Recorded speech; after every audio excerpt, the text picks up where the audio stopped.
Dogworks Radio is sponsored by Alaska Dogworks. Check out their website at alaskadogworks.com. From First Paw Media, sponsored by First Paw Coffee Company, this is the Dog Driver Show. Visit our website at dogworksradio.com. Now here are your hosts, Robert Forto and Kurosh Parto. Hello and welcome everybody. This is Robert and I'm here with my co-host KP and we are the Dog Driver Show, and today we have a guest calling in from Austria. Who do we have today, KP? Today we have a very passionate lady from Austria, Elisabeth Wimmer, who is calling us from there. Elizabeth has been racing scooter, 4-dog class, dryland, sled, and great dogs, some from people I know actually in Scandinavia. Welcome to the show, Elizabeth. Tell us a little bit about yourself. Hello, and welcome from Austria. I fell in love with racing, with the dog sport, and my dog family is growing, and finally, after a few years, I own my own team. It was always a big dream. I started with 2 dogs. And scooter triland, and then I met a lot of people and saw the spirit and the energy of driving bigger teams, and I get addicted about this sport. And when was that, Elizabeth? I started in about 2010. I picked up one female from a shelter, a very crazy one, a terrier mix. And she had a lot of energy, and I start with dog tracking. It's like you get a map from your trail, and you have to find the correct trail in the wood and the forest, and it depends how much kilometers are you going, and you have to make some checkpoints, and you are connected with the dog in harness and the leash, and the dog has always go in front of you and support you, pulling up hills, and this was a great start to feel a deep connection with the dog and to be together outside. And then I met a lot of people with hounds. The first hounds are coming in 2011, and then I was racing at Middelstraget about 2015, I think. And there I met Taina Therese for the first time, and I was so fascinated about her and her dogs, her crazy dogs and fast dogs. I never saw so fast dogs, and her spirit. And I think 3 months later I got two dogs from her, 2 males. And when I hooked them in the first time, it was like, oh my God, what's this? They were so strong and so crazy, and that's so passion to run, and so it starts.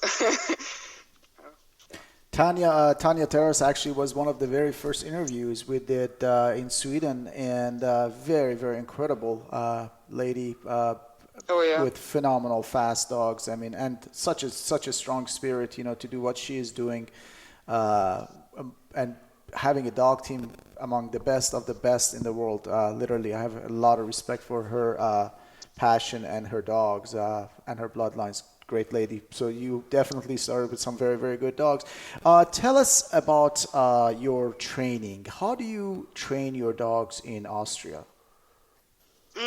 Training here is getting more and more difficult because I'm also in this part of Austria where it's very, very long. Hot. We have very hot summers and also hot autumn. So most of the time I drive to Sweden in autumn time, and also in the winter time for snow training, because we have no snow here. I think this year we had 1 day snow, and whole winter time was only plus degrees. And also in autumn, it's a little bit hard here for training, but we try to start end of September, and early in the morning it's okay, or in the evening. Yeah.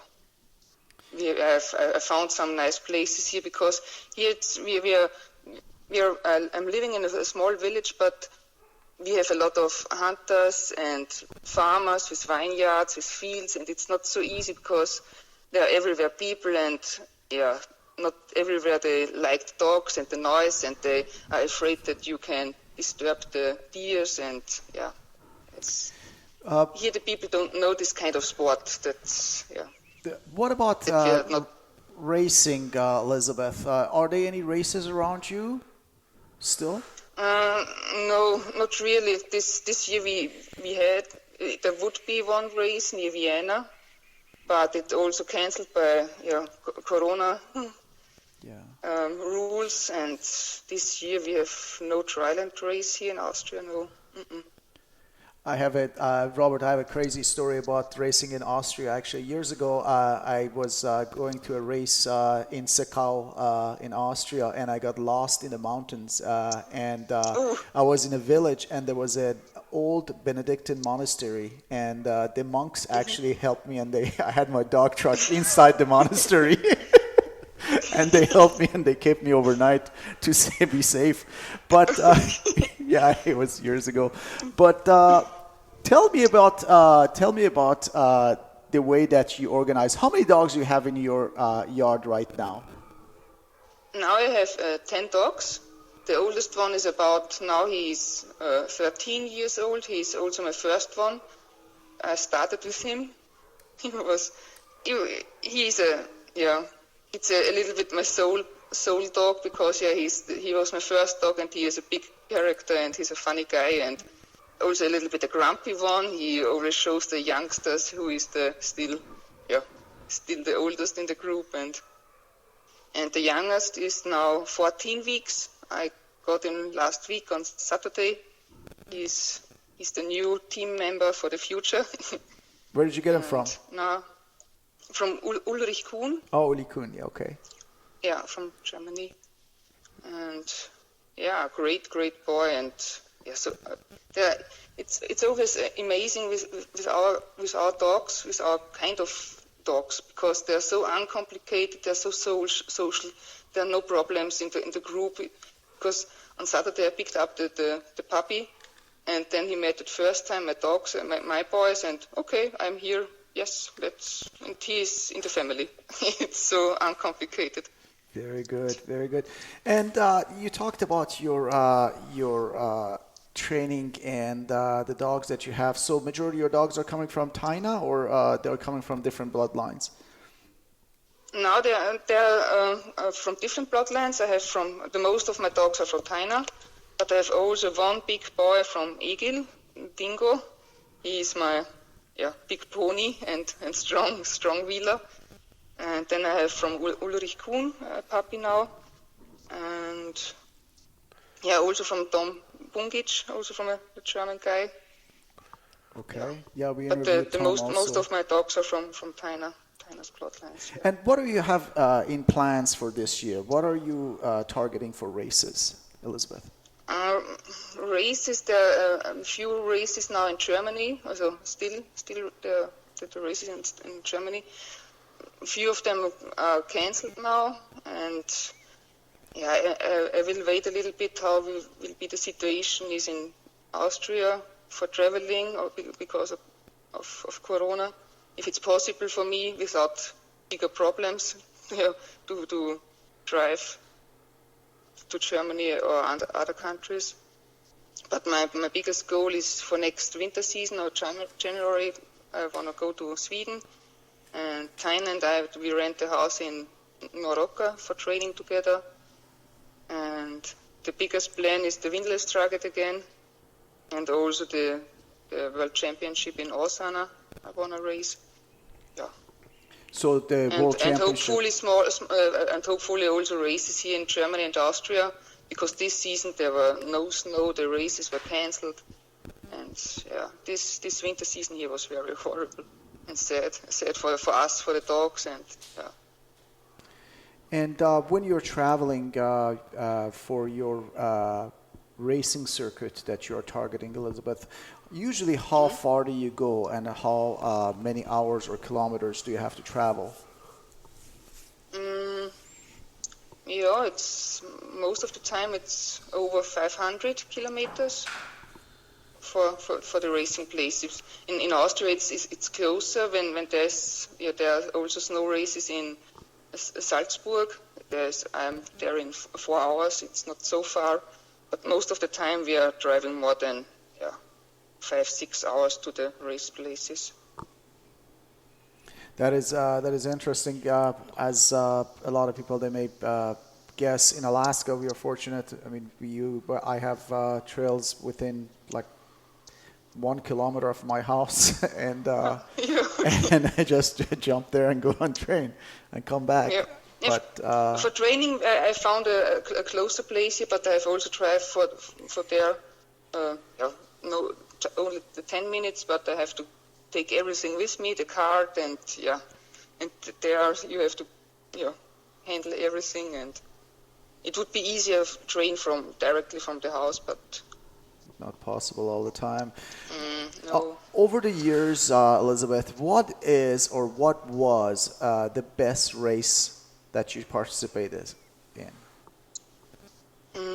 There's so many smaller races I really love from the trails, because every race is very different from the trails, more technical, the other trails are more fast, and then but the really most race I love is the Windless Rugged, because it is this team spirit and also a little bit this pressure to be the best, and you don't want to disappoint your team members, and this logistic stuff where the dogs and who is your dog handler and who is driving your car and where is the next station. This is awesome. Windless Rugged, this is my main goal every year. A lot of our listeners are not sled dog drivers, are not familiar with some of these sled dog events. Tell us a little bit more about that race. I know what race you're talking about, but give us a little bit more detail about that race.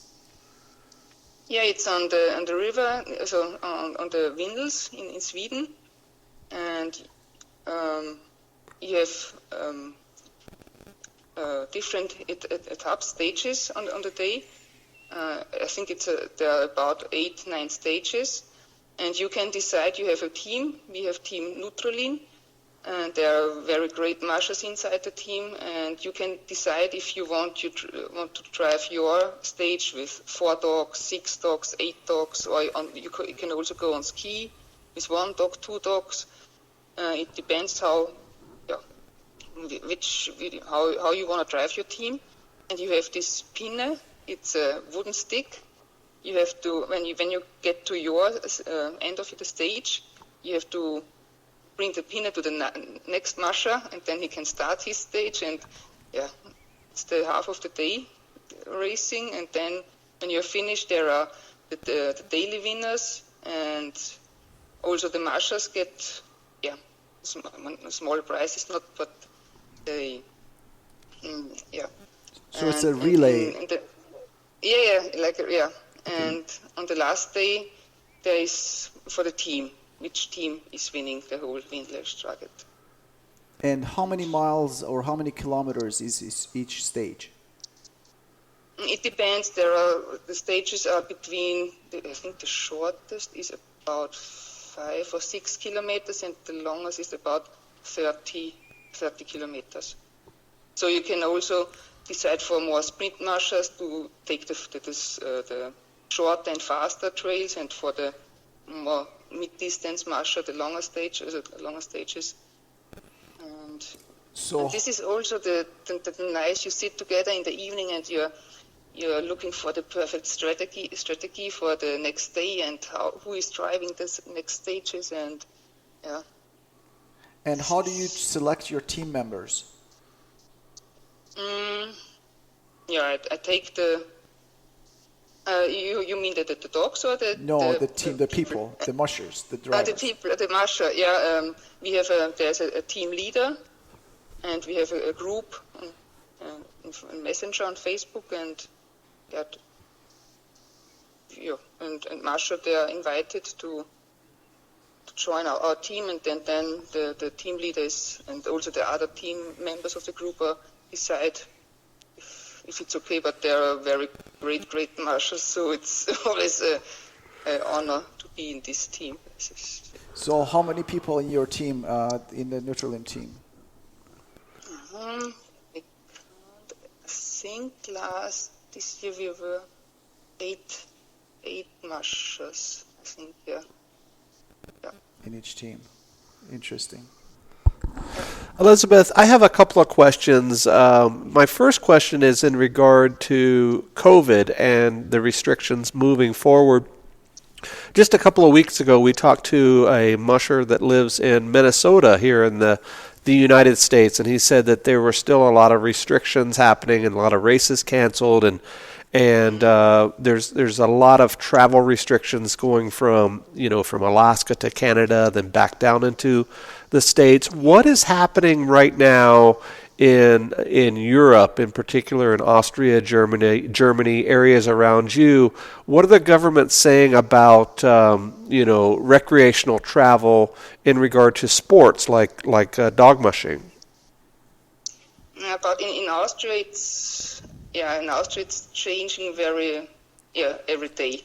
And now they fixed some new law about the COVID rules, and it's a little bit confusing because one cities are now on the red list. It means that you need a positive, as a test that you have no corona, and then you can travel to Germany if you're living in Vienna, because Vienna, for example, is on the red list. I'm near Vienna, but we live in a small village here in Burgenland. It's another district, and we have not so many corona victims in this case.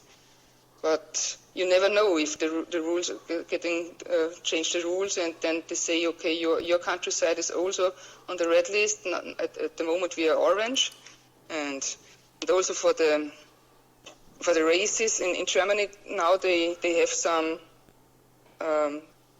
special rules from the government, and some of them can handle it, and they will do the race, and they have some for the cleaning system, and the people have to take care about the distance and no musher dinner, and they say okay, this is sport it's outdoor sport, it's allowed, but you have to take care.